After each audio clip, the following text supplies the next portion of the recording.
Kapag magulo na ang mundo, ikaw ang payapang hinahanap-hanap ko. Hello guys! Welcome sa ating bagong video tutorial. At tuturo natin sa inyo ngayon ay yung plucking version ng kantang Sa Bawat Sandali ni Amiel Sol. Okay? So ito guys yung plucking version. So kung gusto matutunan nyo yung strumming version nito, puntahan nyo lang sa isang video natin. Meron tayong ginawa nun. Okay? So, sa kanta na to guys, ay 3 chords na tatandaan nyo hanggang mag-senior citizen na kayo noon, okay? So, 3 chords lang hanggang matapos na yung buong kanta. Tapos, ilagay nyo yung mga kapos sa first fret and then good to go na kayo, okay? So, parinig ko muna sa inyo guys yung kanyang chorus para may idea kayo kung natuturo natin, ha? So, doon yung banda sa may, kapag magulo na ang mundo, ikaw ang payapang. So, doon yung banda, no?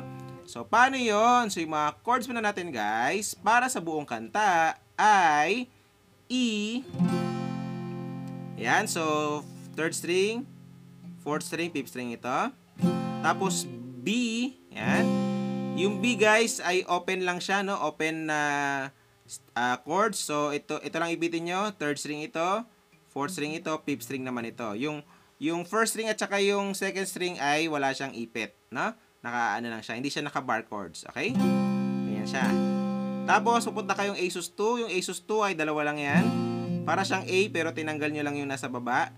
Pero ito yung gamitin yung daliri, ha, para mas madali, no? So, 3rd string ito, 4th string ito, okay?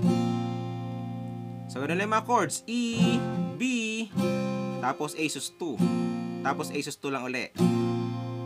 Ayan, so ganun lang yung mga chords guys. Hanggang mag-senior citizen na kayo niyan, paulit-ulit na lang yan. Okay? So paano naman yung ating plucking pattern para sa buong kanta? So ang numberin guys natin lagi ay number na string. So 6, 5, 4, 3, 2, 1. Okay? So ang gagawin nyo lang guys sa lahat ng E ay ganito. 6, tapos 3, and then 2, 1. Okay? Sabay nyo kakalabitin guys yung 2, 1 ha. Pag nasa open and close parenthesis, sabay nyo kakalabitin. Tapos slap. Yung slap ay itong daliri na to, hinlalaki. Ganyan. Pwede rin ganito, pero ang ginagamit madalas ay ganito, no? So, 6, 3, 1, slap. Tapos, ang kasunod nun ay sabay-sabay na yung 6, 3, 2, 1. Sabay-sabay, tapos slap. Para pag binuo ay ganito. Okay? So, ganun siya. So, babagalan nyo lang muna guys, no, hanggang sa makuha nyo. So, 6, 3, 2, 1, slap. And then, 6, 3, 2, 1, sabay-sabay. Tapos, slap. Okay?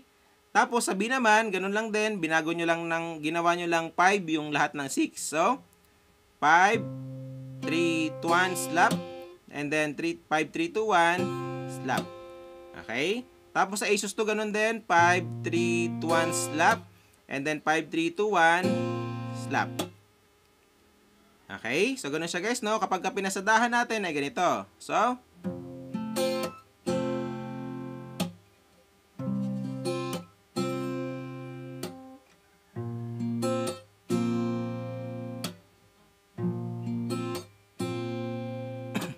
okay? So, ganun siya guys, no?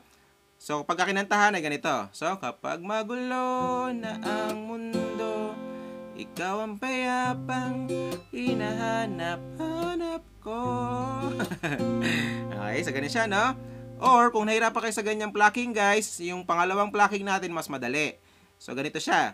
So, 6, 3, 1, 3. Tapos, 6, 3, 1, 3. So, ulitin nyo lang yon 6, 3, 2, 1, 3. Tapos, ulitin nyo lang siya. 6, 3, 2, 1, 3 uli. So, 6, 3, 2, 1, 3. 6, 3, 2, 1, 3. Sabi naman ay 5, 3, 2, 1, 3. 5, 5, 3, 2, 1, 3. Sa A sus 2, ganun din. 5, 3, 2, 1, 3. 5, 3, 2, 1, 3. Okay? So, mas madaling plucking yan, pero wala siyang slap. No? Mas madali siya na pag-plucking. So, kapag kinantahan ay ganito. So, kapag magulo na ang mundo, ikaw ang payapang hinahanap-hanap ko. Tapos ulit-ulit yun.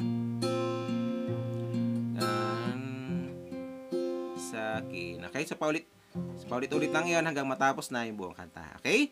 So, yan. So, pili na lang kayo guys kung ano yung gusto nyo gamitin. Depende sa gusto nyo. Okay? So, enjoy sa bago nyo matutugtog guys. Kita tayo sa next video natin. Bye!